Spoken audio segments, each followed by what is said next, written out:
Howdy YouTube, and welcome to another episode of the Gunman. So this video here, I'll be taking you guys through the prep work and paint work on this Chery Bonnet.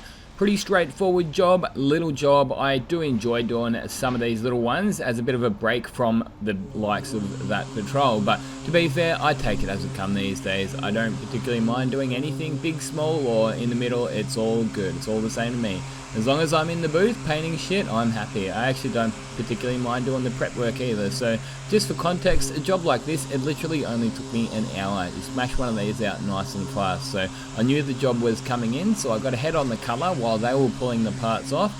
So with this one here, we actually did paint the mirrors as well. So I went and I got the black for the mirrors ready. I was actually only planning on putting Clearcoat over the bonnet, but it turned out that there was actually a couple of stone chips that I didn't quite see prior to prepping it, and I can't just paint over them. So the original paint defect on this was just some stains in the Clearcoat. That's why I was originally thinking that we could just buzz it back and put a couple of coats of clear on it, but as I say, we did find a couple of stone chips, so I did in fact have to go and mix up some colour. So all I did there was just got the spectro, took a couple of spectro readings, plugged it up to the computer, and luckily it was just a mix and paint formula, so I didn't have to do any colour matching. So what I did there is whenever I mix up a colour, I'll always spray it out and add it to my colour library, so in future if this colour ever comes in, I've got this colour saved in my little library. I've got a physical card of it, and yeah, now I come to think of it, I'm going to have to do an updated, a couple actually, I could do a couple of updated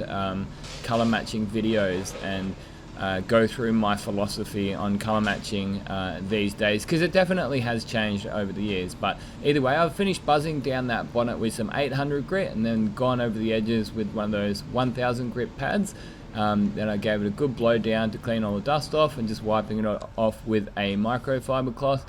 That will identify most of your chips. I've found that microfiber cloth gives them a very good deep clean, removes all of the dust and debris out of the panel so that you can see any stone chips and scratches and stuff like that. So now we're going ahead and putting this Nuva body filler in. Absolutely love this stuff. It's a game changer, it really is. But look, it's been around for long enough that it shouldn't be news to many people in the automotive paint industry.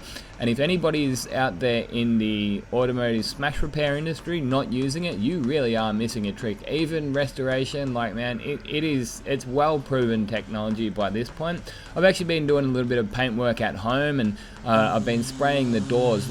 I'll be doing a video on that very soon, so keep an eye out on the channel, sub if you're not already.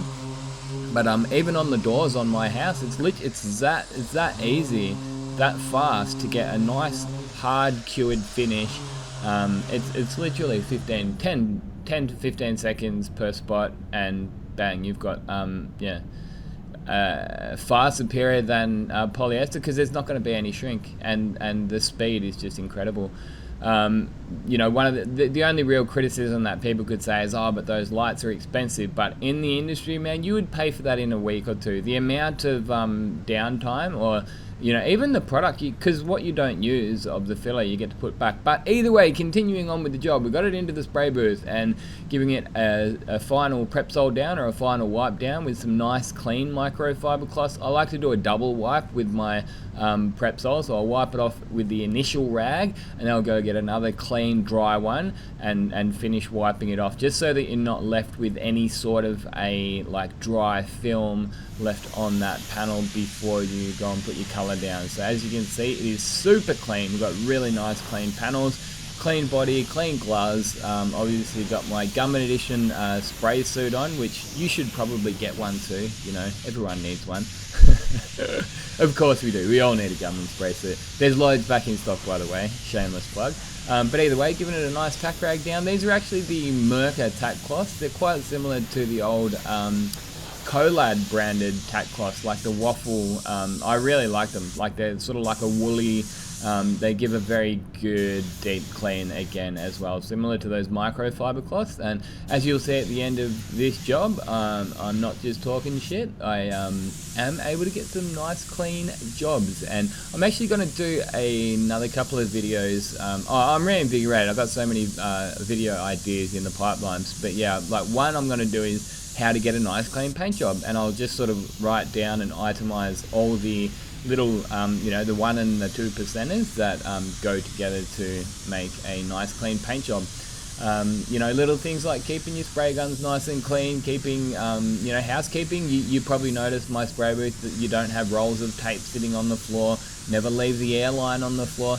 But either way, the spray gun I'm using is the DeVilbiss DV1 Basecoat gun. So this is the old school, no, new school. Sorry, I always get those two mixed up. So they released two limited edition, one old school, one new school. But either way, this is the 1.3 B plus is the air cap. So that's the base coat cap.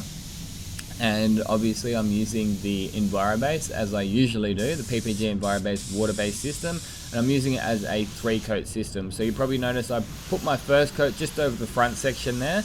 That was for the stone chips. So there were the stone chips that we found. And if I had have only put the color over that front section and not through the rest of the guts of the panel, as you saw me doing there, you do run the risk of seeing like a ring, like a sort of a semicircle there. That's why I sort of identified the shapes of the panel and said that's where I'm going to lose my color. You see those sort of the lines on the bonnet is where I'm deliberately losing my color. You may also notice that I put some different product down just a minute ago. That was the Basecoat blender, so that's the T490. I like to mix that up at 30%, so 30% thinner, which is T494. So it's not excessively thick. It shouldn't change the color much, if at all. And then this is our final sort of a effect coat or drop coat, whatever you want to call it. And with that final coat, I like to drop that pressure down to 20 psi. So for the first couple of coats of color, I just go 25 psi when I'm doing this 3-coat system. Then the last coat, you may have also noticed that I wound the fluid in a little bit. So I wound the fluid in just an extra half a turn. That's one thing that EnviroBase likes when you're doing the 3-coat system. Like if you ever have any issues with mottling with EnviroBase, the biggest key is just wind that fluid in a little bit. So less is more. So here we are, ready to put some Clearcoat down. Obviously got all the PPE, the correct PPE on, gloves, hood, and yeah, air-fed respirator. I've got the glass visor on mine, so I've got just about perfect vision. But yeah, the Clearcoat that I'm using is the PPG LVC 131 Clearcoat, mixed up at a 2-to-1 ratio, and then I go and warm it up to 30 degrees, because I'm just going for a sort of a factory finish on this one. I'm not going super flat like those patrols.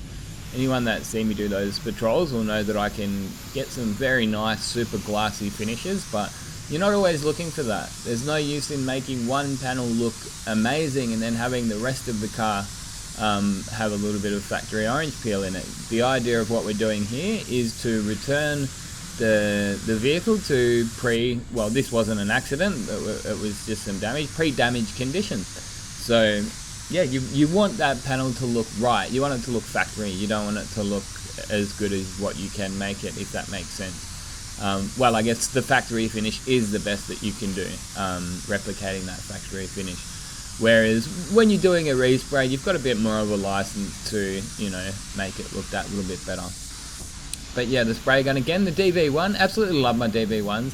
We've even got a Gunman edition DV1 coming out very soon, so be sure to go and check out the link in the description or spraygunsdirect.co.uk if you are interested in getting the Gunman edition DV1. It may be out already, so I'm not sure exactly when this video will air, because I'm a little bit ahead lately, so that's always a good thing. But yeah, get yourself some Gunman merchandise while you're over there at Spray Guns Direct buying your spray guns. But either way, so yeah, DV1 C2 is the air cap that I'm using, and 1.3. As I said before, 131 clear. So the 131 clear doesn't have any thinner in it. Like, it's not really, the only time you're ever meant to put thinner is if you really want to slow it down. So they've got a medium and a slow hardener, but then they've also got like a high temp additive. So if you're having any issues like in the hottest of the hot days and you really need to slow it down, there is an additive. I do have it, however I found that I've never really needed it.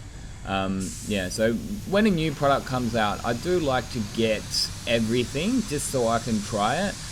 But yeah, so I do have that product, like the super slow additive, but again, I just found that even on the hot days, just the slow hardener seemed to be enough. So Yeah, all good with that. But yeah, absolutely love the 131 clear. It's got a nice gloss hold out to it. It's not super thick. It glasses out if that's what you want, but you know, you can also sort of get that OEM finish too. It doesn't go on super thick and gluggy, and again, like I say, it dries nice. So that I used to have some real issues with the PPG clears, and it's a known thing. Like, it's not me being a PPG hater, it's just objective reality. If objective reality offends you, well then, you know, my opinion may offend you. But that's about it for this video, guys. Thanks for hanging around to the end. Yeah, if you enjoyed watching, be sure to give us a big thumbs up. Be sure to go and follow us over on my new Instagram page, because I had to start a new one because I was kicked off. But yeah, I've got links in the description. If you're not subscribed already, be sure to do so. Reinvigorated to make heaps of awesome content similar to this. If you got value out of it, give it a big thumbs up. Until next time, get out there and paint some shit. Gunman out.